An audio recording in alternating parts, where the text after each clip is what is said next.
Gerbiami moksleiviai, esu Algirdas Bartkus iš Vilniaus universiteto ekonomikos ir verslo administravimo fakulteto ir šiandien mes pasikalbėsime su jumis vieną gan aktualią temą, tai yra pridėtinės vertės mokesčių. Kalbėsime ne tiek apie pačią mokesčių struktūrą, kiek apie tai, kaip galima būtų, ar apie ką reikėtų atsižvelgti, jeigu mes kalbėtume apie PVM tarifo, pridėtinės vertės mokesčio tarifo poveikį ekonomikai. Pridėtinės vertės mokestis yra specifinis mokestis, kodėl už tai, kad jis yra taikomas prekiams, ne pajamoms, yra tinkamai pritaikomas prekiais vertei, apimančiai sąnaudas bei antkainį. Tai reiškia, sąnaudos tas, kas yra įdėta į prekiais gamybą, plus antkainis tas, kas apima tokią nematerialią vertę, kuri yra sukuriama konkretaus gamintojo ir kuri atitinkamai irgi asocijuosi su tuo, kokią naudą ta prekė yra teikiama jums. Standartinis šito mokesčio tarifas Lietuvoje yra 21%. Ir jeigu mes paimtume kokį nors pavyzdį, kad geriau suprastume, kaip yra funkcionuoja šitas pridėtinės vertės mokestis, tarkime, kad paimame prekę, kurios sąnaudos, gamybos sąnaudos ir antkainis kartu paėmus sudaro 82 centus. Jeigu mes turime 21% PVM tarifą, šitą 0,82 euro sudauginame su 1,21, kas reiškia tą 21% tarifą, ir gauname 99 centus. Tai reiškia, tai yra tokios prekės, kurios, sakykime, jūs matot gan dažnai esas vitrinoje, tai yra 0,99. Yra kaina, čia irgi yra ypatinga, mes pasikalbėsim irgi lygiai apie taip pat, kodėl yra naudojamos, reiškia, tokios psichologiškai žmogų teigiamai veikiančios kainos kaip 0,99 cento, nes savotiškai tai reiškia, tai jog žmogus sutaupė 1 centą, tuo tarpu jeigu kaina, žinoma, kad būtų 1,05 euro, tai reiškia 1 euras ir 5 centai, tai reikštų, kad žmogus prarado arba permokėjo 5 centus. Ir žinoma, kad psichologiškai daug geriau veiktų euras ir 9 centai, nors tai būtų 4 centais brangiau, bet žmogus jaustųsi, kad jisai vėl sutaupė 1 centą, o nesumokėjo euro 10. Kodėl kalbant apie įvairias alternatyvas, labai dažnai yra kalbama apie pridėtinės vertės mokestį. Praėjusius, užpraėjusius metus mes praleidome Lietuvoje labai daug laiko, Lietuvoje skyrėme kalbėjimo apie tai, kaip finansuoti gynybą. Ir vienas iš alternatyvų, tas, už kurią irgi buvo pasisakiusi tiek premjerė Ingrida Šimonytė, tiek gynybos ministras Laurynas Kasčiūnas, buvo pridėtinės vertės mokesčio didinimas. Kodėl jie operuoja būtent tokiu mokesčiu? Už tai, kad tai yra vienas pagrindinių biudžeto šaltinių, kai kas sako, jog tai yra pagrindinis mokestis, tačiau reikėtų atsižvelgti į tai, jog greta PVM mokesčio mes turime ir pajamų mokestį. O pajamų mokesčio pusė keliauja į savivaldybės. Tuo tarpu, jeigu mes paimtume ir susumuotume bendrą pajamų mokesčio masę, kuri yra sumokama, mes pamatytume, kad iš pajamų mokesčio ir iš pridėtinės vertės mokesčio yra gaunama daugmaž tas pats. Kodėl jie svarsto visada šitą mokestį? Dėl to, kad jis yra lengvai surenkamas. Tai reiškia, jis yra įkalkuliuojamas į visų prekių kainas ir nenori automatiškai yra pervedamas į šalies biudžetą. Štai jeigu reikia greitų pajamų į biudžetą, tą, ką mes darome, tai mes imame ir didiname šitą pridėtinės vertės mokestį. Pinigai kasoje valstybės bus, be jokios abejonės, jeigu mes šitą mokestį paimtume, reiškia, ir padidintume, pavyzdžiui, nuo 21 iki 23%. Tačiau ką tai duotų greta? Tai reiškia, kokius efektus tai turėtų bendrai paėmus visiems ekonomikos veikėjams. Paimkime ir panagrinėkime šitą atvejį. Ta suma gynybai, kurios buvo reikalaujama ir kurios buvo reikalinga, reiškia, kurios norėjo mūsų gynybos ministras Laurynas Kasčiūnas, savotiškai tą sumą būtume mes gan greitai susirinkę, jeigu PVM tarifą būtume kilselėję nuo 21% iki 23%. Pinigai valstybės kasoje tikrai būtų buvę. Tačiau kokius tai efektus būtų turėję. Ir šitą dalyką mes pabandykime panagrinėti, pasižiūrėję iš tai čia pateiktas 5 prekes. Šitos 5 prekės yra pieno pusė litro, pica, kompiuteris, televizorius ir automobilis. Jie yra pateikti pas mus didėjimo tvarka nuo pačios mažiausios vertės prekės iki pačios brangiausios prekės. Tai reiškia, jeigu mes paimtume, reiškia, ir panagrinėtume, reiškia, jų kainų pasikeitimus, tai mes pamatytume, jog su senu PVM tarifu, jeigu mes turime tą 21% PVM, tai toksai pienas tebūnė pas mus kainuojantis 99 centus. Tai reiškia, tas pienas, kuris vitrinoje puslitris kainuoja 99 centus, jo kaina iki PVM yra 82 centai. Pritaikius naują PVM tarifą 2 procentiniais punktais didesnį PVM tarifą, ne 21-23% PVM tarifą, mes gauname eurą ir 1 centą, o tai reiškia, kaina ūgteli pas mus 2 centais. Tai reiškia, jeigu mes imame ir vertiname tą tokį, užduodame savo klausimą, kaip asmenys sureaguotų, kaip asmuo sureaguotų į tai, jog vitrinoje pienas kainuoja nebe 99 centus, o eurą ir 1 centą, ko gero, kad greitai gautume atsakymą, jog elgtųsi taip pat, jis jį įpirktų. Kodėl? Už tai, kad tasai kainų skirtumas, kurį mes turime, yra labai menkas, jis yra sudarantis kiek tik tai 2 centus. Tai reiškia, toks kainos prieaugis tikrai nesustabdytų vartotojo nuo sprendimo įsigyti šitą produktą. Kita prekė, kurią mes paimkime picą, kuri dabar tebūnė su 21% tarifu kainuoja 11,99 €. Tokios picos atitinkamai kaina iki PVM, tai reiškia apimanti antkainį ir visas sąnaudas yra 9,91 €. Su nauju tarifu tokia pica kainuos 20 centų daugiau, 12,19 €. Irgi, jeigu asmuo nusprendžia suvalgyti restorane arba kavinėje pica ir jinai kainuoja jam ne 11,99, o 12,19, vargu bau ar jisai nuspręs tos picos nepirkti. Kodėl? Už tai, kad skirtumas čia yra koksai, tai yra tik tai 20 centų. Kompiuteris, koks nors biudžetinės klasės, yra tokių pas mus rinkoje, Aceris arba koks nors pats paprasčiausias Lenovo, bet ne prastos visiškai komplektacijos, bet paprastos, kuris kainuoja 300 €. Atitinkamai jo kaina iki pritaikant PVM tarifą yra iš tiesų 247,93 €. Su nauju tarifu šitas kompiuteris kainuos 304,95 €. Jeigu asmeniui reikalingas yra kompiuteris vienom arba kitom jo reikmėm patenkinti, tai tokiu atveju, greičiausiai, kad nesvarbu, ar jisai kainuoja 300 €, ar jis kainuoja 305 €, asmuo šitą prekę pirks. Tai reiškia, visais šitais trimis atvejais mes nesutikome tokio, visais šitais trimis atvejais mes prieiname bendrai išvados, reiškia, kad asmens sprendimas nepasikeis. Jeigu asmeniui reikia televizoriaus, kuris su senu tarifu kainavo beveik 800 €, tai reiškia 800 €, su nauju tarifu jisai kainuoja 813 €, ne su 21, o su 23% PVM tarifu. Irgi šitas skirtumas kainų, kurį mes stebime, nėra toksai, kuris atgrasytų asmenį nuo sprendimo įsigyti televizorių. Dabar, kas būtų, jeigu mes perėtume prie dar brangesnės prekės, prie automobilio. Tebūnė tai naujas automobilis, kuris tam tikroje komplektacijoje, biudžetinės klasės automobilis, labai biudžetinės klasės automobilis, kuris tam tikroje komplektacijoje kainuoja 30 000 €. Atitinkamai, tokio automobilio kaina iki PVM yra 24 793, ir čia dar, jeigu norime smulkintis, tai dar 39 centai. Su nauju tarifu, ne su 21, su 23% tarifu, atitinkamai kaina bus 30 000, beveik 500, 30 495,87. Jeigu asmuo yra apsisprendęs įsigyti automobilį, ko gero, kad irgi, jeigu mes paimtume ir palygintume štai šitas kainas, jeigu jis pasiryžęs už jį sumokėti 30 000, jis greičiausia, kad tikrai suras trūkstamus 500 € ir nusipirks tą transporto priemonę.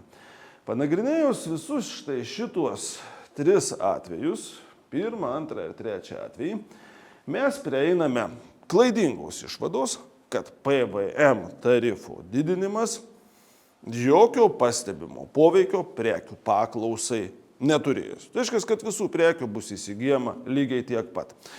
Aš sąmoningai visus šitos pavyzdžius jums pateikiau, sąmoningai juos pateikiau tokia eilės tvarka ir mes juos sąmoningai izoliuotai vieną nuo kito. Priežastis, kodėl mums susidarė toksai įspūdis, kad asmuo pirks tiek pat pieno, asmuo pirks ir automobilį, ir kompiuterį, ir televizorių, yra ta, jog mes nagrinėjome kiekvienos šitos prekės pirkimą izoliuotai, neatsižvelgiant į tai, jog asmuo per tam tikrą laiko tarpą perka tikrai ne vieną vienintelę prekę. Asmuo perka tam tikrą prekių kiekį. Ir asmens įsigijamų prekių kiekis, jisai yra visada ribotas. Mes neturime, sakykime, mūsų pajamos nėra begalinės, jos yra pas mus ribotos. Ir atinkamai iš savo uždirbamų per mėnesį pajamų arba iš savo sutaupomų pajamų mes skiriame tam tikrą dalį vartojimo. Tai reiškia, mūsų visi sprendimai, jie yra įtakoti pas mus biudžetinių apribojimų. Tai reiškia, jeigu dabar mes suprantame, kad ko gero, kad dalies prekių paklausa visgi smuks, Tai reiškia, kyla klausimas, kokių prekių paklausa smuks. Nes jeigu mes turime biudžetinį apribojimą, kuris neleidžia mums, pavyzdžiui, per mėnesį vartoti daugiau negu 1100 eurų, nes tokios, tarkime, kad yra mūsų maksimalios pajamos ir mes viską skiriame vartojimui, arba kuris neleis mums vartoti daugiau negu 800 eurų, nes nors mūsų pajamos, tarkime, per mėnesį yra 1100 eurų, bet mes esame griežtai apsisprendę kiekvieną mėnesį 300 eurų atidėti taupymui. Tai reiškia, mes patys esame savo įsivedę tam tikrus biudžetinius apribojimus, kurie yra suderinami su mūsų poreikiais. Tai aišku, kad bendras kainų lygio padidėjimas dėl PVM tarifų padidinimo nulems tai, kad tos prekių kiekis bus įsigyjamas pas mus mažesnis. Kertinis klausimas čia yra toksai, kokių prekių kiekis bus įsigyjamas mažesnis. Ir štai čia nagrinėjant šitą paprastą atvejį mums reikia įsivesti jau ir antrą terminą, tai reiškia vieną terminą mes esame įsivedę, tai yra biudžetinis apribojimas, kad mūsų vartojimas negali būti begalinis, jis yra apribotas tų pajamų, kurias mes turime. Kitas terminas, kurį mums reikia įsivesti, yra savotiškas prekių klasifikavimas.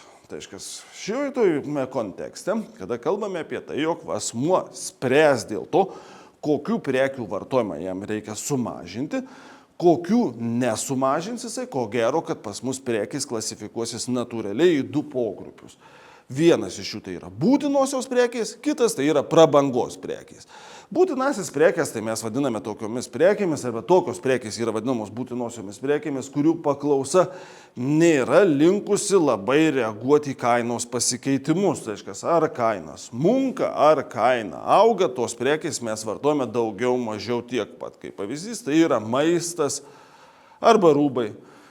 Tai maisto mes nevartojame daugiau negu kad mums reikia jo, bet mes jo ir nevartojame mažiau nei mums reikia. Nesvarbu, ar duona atpigs ir taps perpus pigesnė, ar duona pabrangs 2 kartus, mes tos duonos pirksime daugiau mažiau tiek pat. Ir štai, kad jeigu ir duona atpigs perpus, kur mes josios dar daugiau suvalgysime?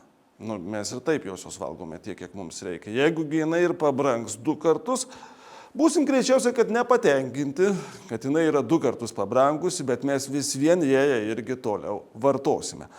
O tai reiškia, jeigu mes kalbame apie PVM tarifo didinimą, ko gero, kad suvokiame patys, jo kalbant apie tokias būtinasias prekes, būtinųjų prekių paklausa stipriai nesmuks.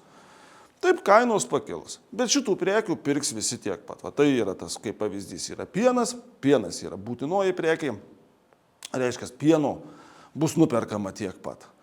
Kalbant apie kompiuterius, pabrangė tenai kompiuteriai, reiškia, kažkiek tais, irgi vargu bau, reiškia, jeigu tai asmeniui yra būtina prekė, vargu bau ir asmuo nuspręs tenai nepirkti to kompiuterio, jisai tą kompiuterį, reiškia, įsigys. Dabar, jeigu mes turime prabangos prekes, kaip savotišką, prieš pastatymą, reiškia, būtinosiom prekėm, tai prabangos prekės yra tokios, kurių paklausa yra linkusi smukti, kada kainos yra augančios, ir atitinkamai didėti, kada kainos yra pas mus smunkančios. Josios yra iš tiesų susiję dar ir su pajamomis, kurias asmenys yra uždirbantis, bet kalbant apie jų reakcijas į kainas, josios yra tokios. Tai reiškia, kada mes turime, augančias kainas, šitų prekių mažiau kažkas tai gali ir nori įsigyti. Kada mes turime smunkančias kainas, šitų prekių kaip tik yra linkstama kitą kartą daugiau įsigyti. Tai jisai greičiausiai, kad jį pirks ir tuo atveju, kada tarifas bus 23% ir kada nominali tos pačios komplektacijos kaina bus 30 495 eurai ir 87 centai. Taip, asmuo jį pirks, tik tai klausimas yra toksai, ar jisai sumokės šitos 30 495 eurus. Gali būti, kad esant netgi aukštesniam PVM-ui, asmuo sumokės mažesnę sumą. Galbūt netgi mažesnę sumą negu tuo atveju, kada automobilis su senu tarifu kainavo 30 000 eurų. Kodėl? Už tai, kad automobilis yra labai sudėtinga prekė, tai reiškia, tam tikra kaina galioja tam tikrai komplektacijai, kuri apima visą krūvą įvairiausių automobilio pagalbininkų, asistentų, kur automobilis turi įvairias kitą kartą reikalingas arba mažiau reikalingus dizaino elementus. Tai reiškia, pavyzdžiui, atsisakius galinių langų tonavimo, ir atsisakius kokio nors kitą kartą, pavyzdžiui, nelabai reikalingo asistento, tokio, pavyzdžiui, kaip priekiniai parktronikai, kas jeigu automobilis nėra didelių gabaritų, tai priekiniai parktronikai tikrai nėra būtini, arba, pavyzdžiui, jeigu kažkas irgi perka nedidelį automobilį be galinio vaizdo kameros. Tai ta galinio vaizdo kamera mažuose automobiliuose iš tiesų nelabai ką tenai galinti, sakykime, ir padėti. Tai tokiu atveju, net ir esant 23% tarifui, asmuo galbūt sumokės mažiau negu 30 000, o be šitų keletų, reiškia, papildomų opcijų automobilis kainuos 25-29 000, pavyzdžiui, 500 eurų. O tai reiškia, iš tai šito pavyzdžio mes matome, kad kada pas mus auga kainos, atsisakoma dalies prabangos komponentų. Tai reiškia, mes dalies tų prabangos komponentų tiesiog nematome labai jau tokios ir didelės vertės juose, kada bendras, sakykime, tas kainų lygis yra šaunantis. Tai reiškia, iš to, ką pasakiau, tai ko gero, kad pradeda susidaryti irgi įspūdis, kad PVM tarifų didinimas jisai mažiausiai paveiktų būtinasias prekes gaminančių sektorius, bet gan stipriai kitą kartą gali atsiliepti prabangos sektoriams. Bet klausimas, ar tikrai visi sektoriai, kurie pas mus asocijuojasi kažkiek ir su prabanga, pavyzdžiui, automobilis, čia yra tam tikri prabangos komponentai šitame sektoriuje, laikys save nukentėjusiu? Greičiausiai, kad ne. Kodėl? O štai, kad tas, kas rūpi autopramoniai rūpi pardavimai, kuriuos jinai padaranti yra. Jeigu mes kalbame irgi apie tam tikrų asistentų atsisakymą, kurių sukūrimas reikalauja ribotų išteklių, pavyzdžiui, tam tikrų kiekio puslaidininkinių komponentų panaudojimo, tai tiesą sakant, tai, kad vartotojai pirks automobilius tik tai su galiniais parktronikais, bet be priekinių parktronikų, nes jie jiems gali daliai būti, sakykime, mažiau reikalingi, automobilių pramonės bus laikoma ne kažkokiu tais praradimu, kaip tik ganėtinai neblogų dalykų, kas reiškia, jog didesnis kiekis komponentų galės būti panaudotas kitų prekių gamybai.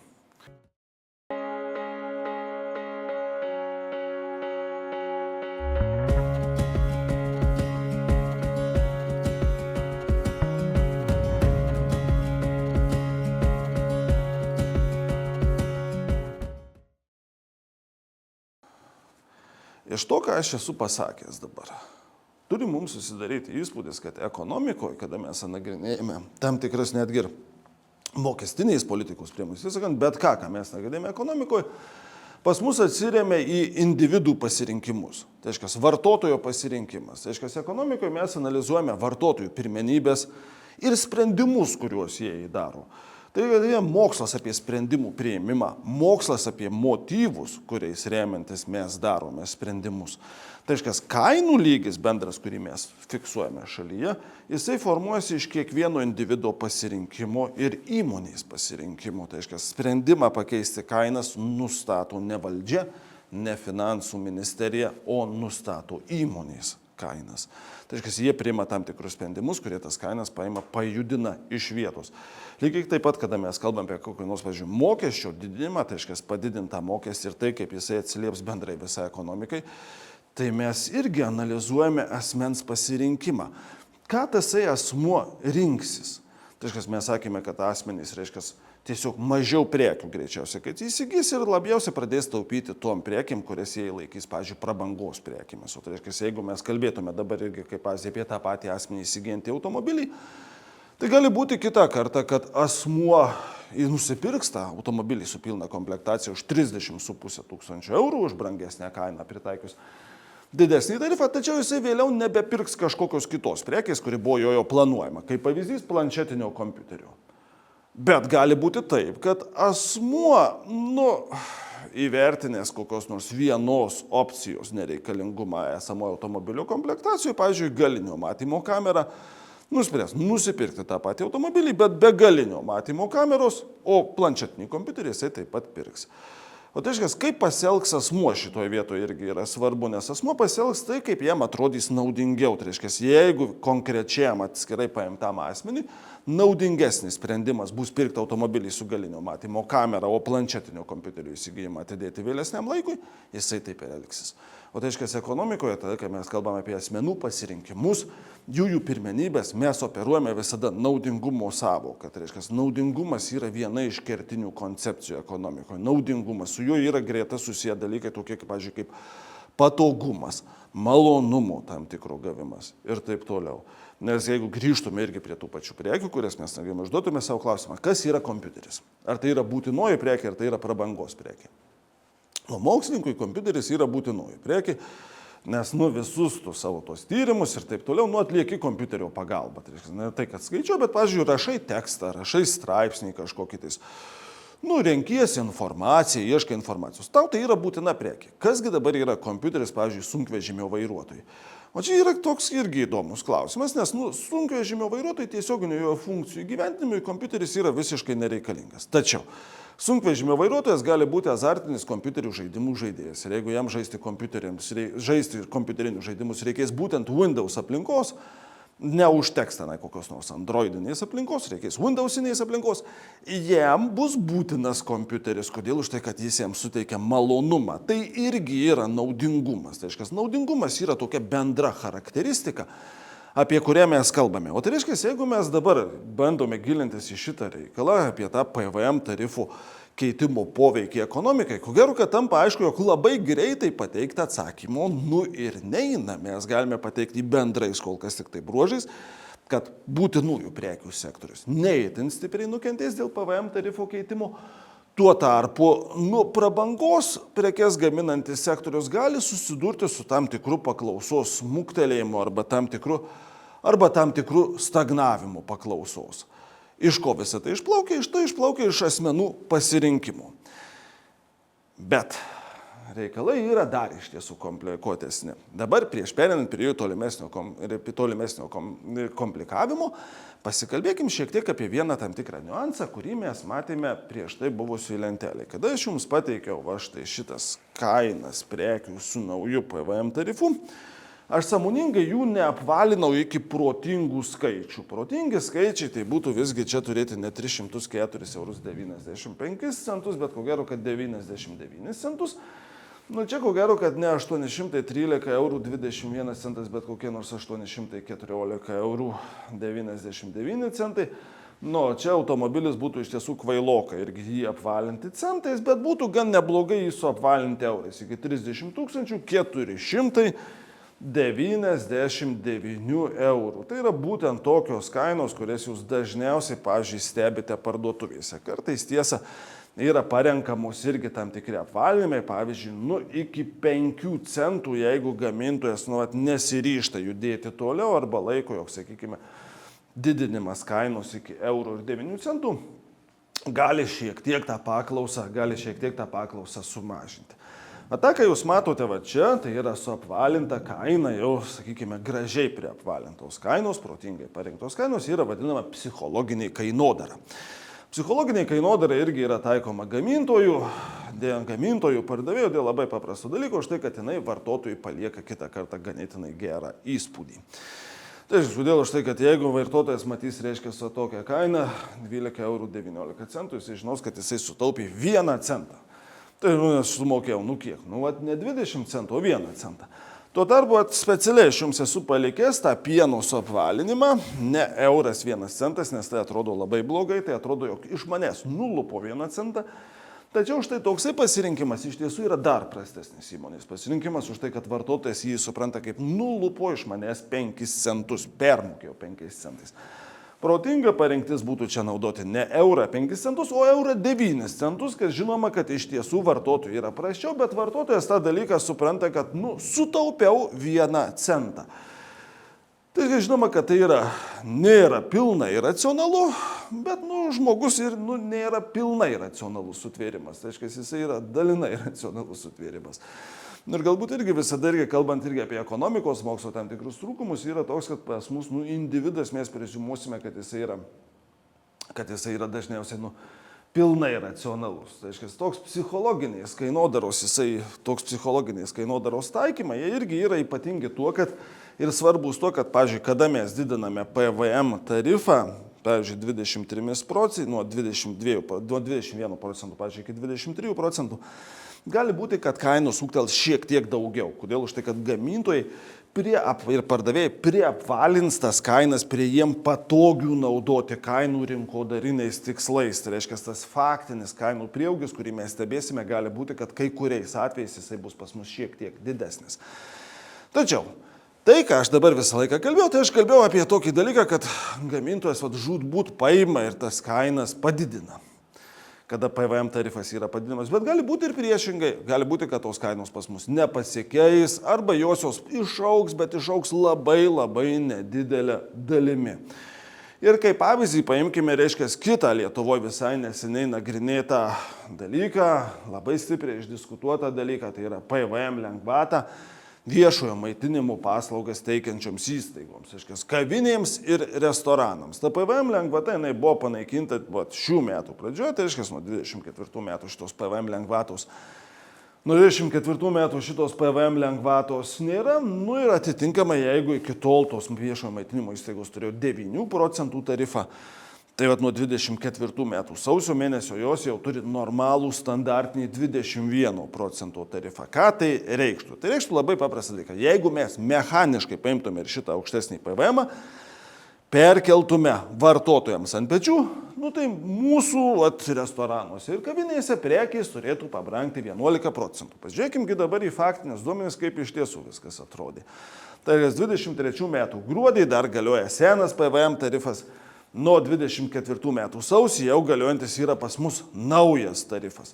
Nuo 24 metų sausį, lyginant su gruodžiu, tai reiškia naujo tarifo laikas su senu tarifo laiku, kainos išauga, tačiau ne 11 procentų, o tik tai 2,9 procentų. Už tai visada irgi tokios baimės, kad gamintojas iš karto paims ir perkels viską vartotojams ant pečių.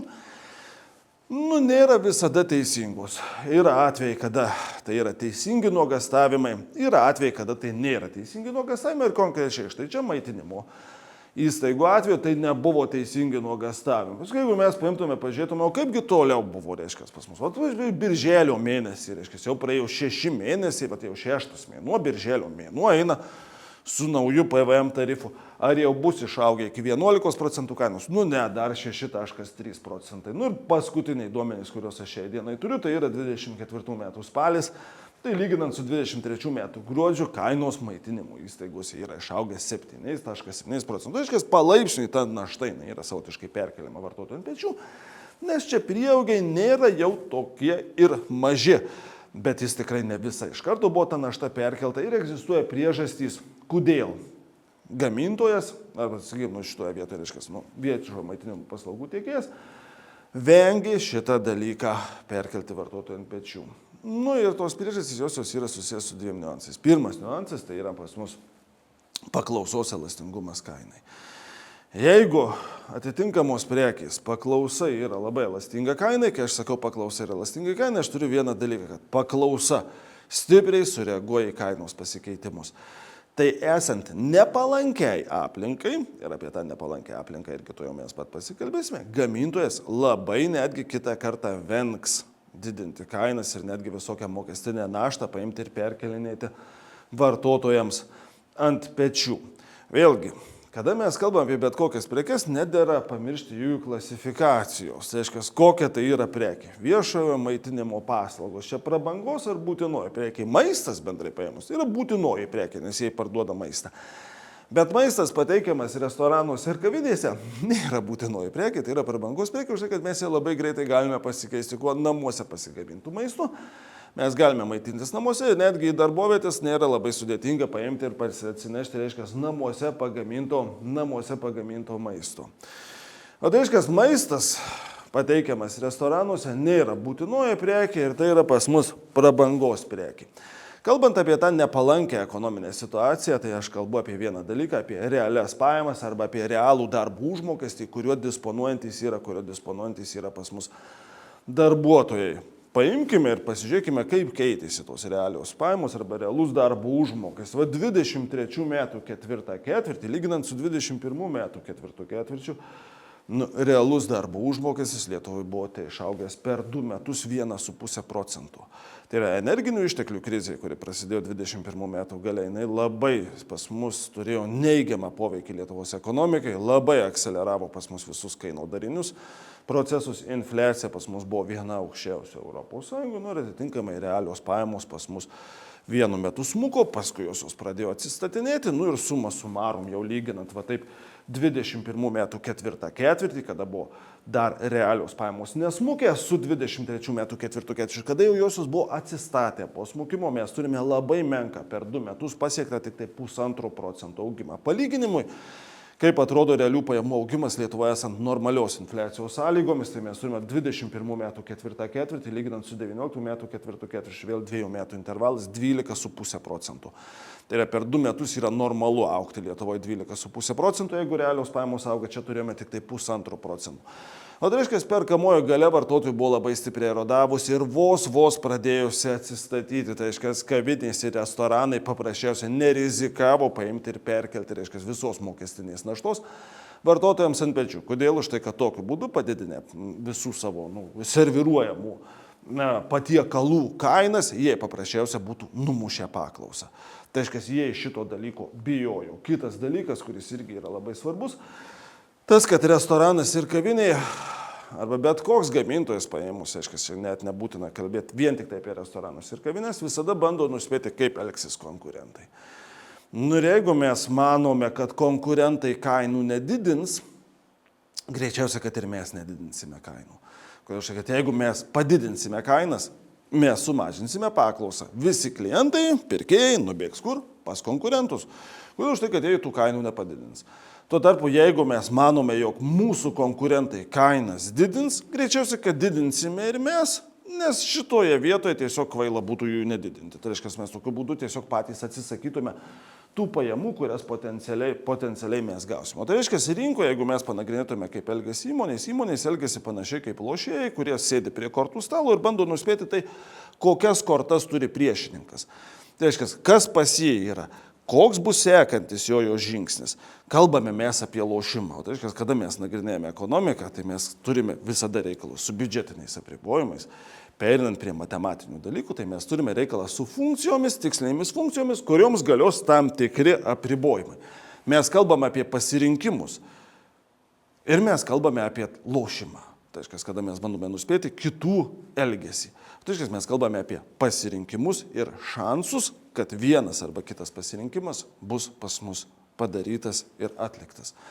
Tai reiškia, visas šitas verbalinis dalykas, kurį aš dabar jums pasakoju, jisai pas mus vėliau materializuosi į tam tikrus matematinius skaičiavimus, nes tam, kad pasakyti, o kokį poveikį tie PVM tarifų didinimas turės ekonomikai, neina pasakyti iš karto. Tam reikia ką padaryti? Atlikti gan detalų ir ilgą tyrimą, kuris susives pas mus į tai, kad turėsime išmatuoti paklausos elastingumą kainai, gauti skaitinę jo išraišką ir žinoti, kiek pasikeis atskiros prekės paklausa, kada kaina išaugs pas mus 1%. Ir irgi supras tokį dalyką, kad nėra ekonomikos kaip tokios generalios visumos.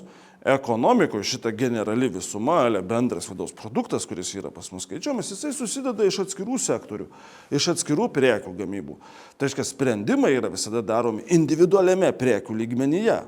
Tai reiškia, mes turime nagrinėtos individualiame prekių lygmenyje priimamus sprendimus ir tada išeiti prie bendro paveikslo, kurį gauname tokiame nedidelėme mikrokosmose visų atskirai paimtų prekių.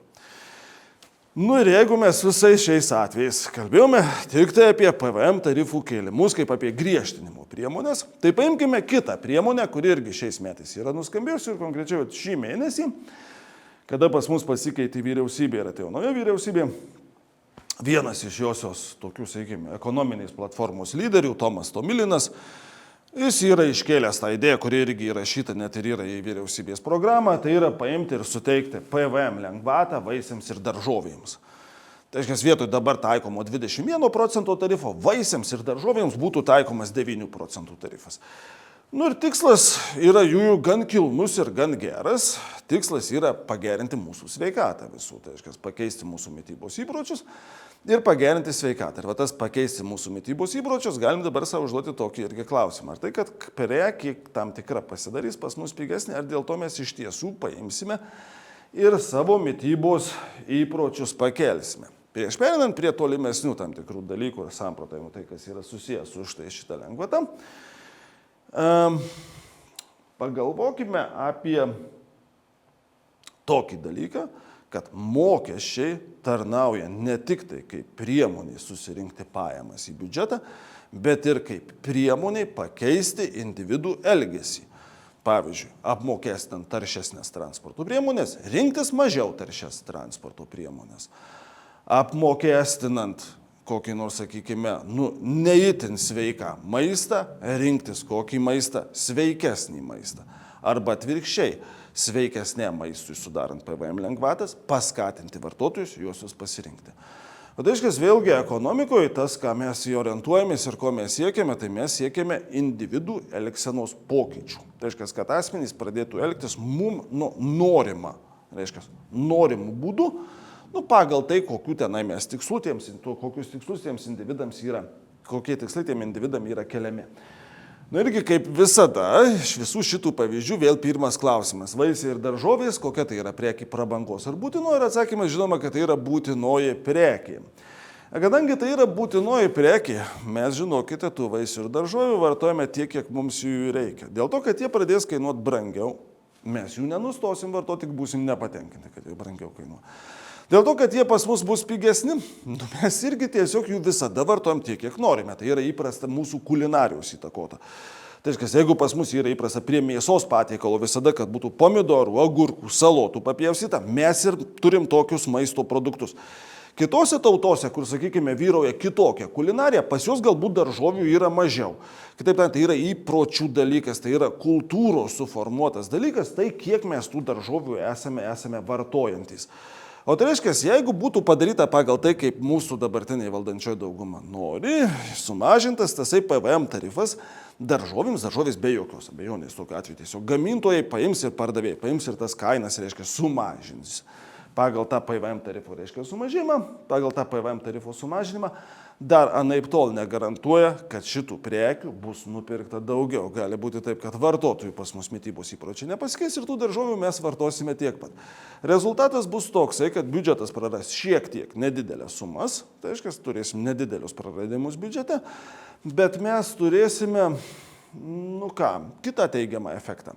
Tas teigiamas efektas yra pas mus sutaupytos lėšos, kurias vartotojai skirs kam? Kitoms prekėms įsigyti. Bet tikslas, kurio mes siekiame, kad žmonės sveikiau maitintųsi, bus pas mus nepasiektas. Ir už tai šitoje vietoje vertėtų kitą kartą svarstyti kitokią alternatyvą. Tai reiškia, galbūt ne lengvata vaisiams ir daržovėms, bet paėmus lengvata ekologiškam maistui. Tai reiškia, žmogus nėra zuikis ar triušis, kuris mistų vien tik tai visokiais žaliais lapais. Žmogui reikalinga yra visavertė mityba. Tai reiškia, grūdinės kultūros lygiai taip pat yra reikalingos. Tik irgi būtų gerai, ko gero, kad žmogus vartodamas grūdinės kultūras nevartotų įvairiausių, reiškia, cheminių medžiagų liekanų, kurios lieka natūraliai dėl žemdirbystės, kuri yra pas mus kitą kartą ganėtinai tokia chemizuota.